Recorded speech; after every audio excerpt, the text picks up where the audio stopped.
এবার রমজানে চমক দিলেন বাংলাদেশের জনপ্রিয় চিত্রনায়িকা শবনম বুবলী। যতই এদিকে ওদিকে কানাঘুষো তাকে নিয়ে বাজে মন্তব্য শোনা যাক না কেন, এবার মানুষকে আপন করলেন এই অভিনেত্রী।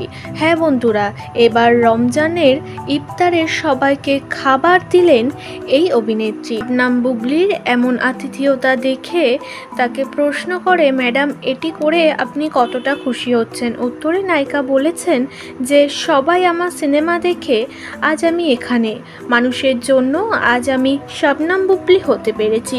আমার জনপ্রিয়তা বেড়েছে সব মানুষের জন্য। আজ যদি তারা আমাকে না দাঁড় করাতো, না দেখতো, তাহলে আমি কখনোই শবনম বুবলী হতে পারতাম না।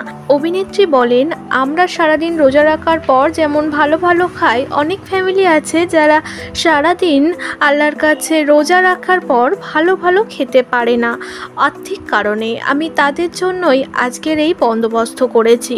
আপনারা আশীর্বাদ করুন আমি যেন জীবনে আরও এগিয়ে যেতে পারি, আমি যেন সবার পাশে দাঁড়াতে পারি। শবনম বুবলী নামটা যেন ভালো কাজে ব্যবহার হয়, কোনো খারাপ কাজে না। অভিনেত্রীর এই ভিডিও দেখে সবাই তাকে প্রশংসা করেছে, নেটিজেনরা ভালোবাসায় ভরিয়েছে।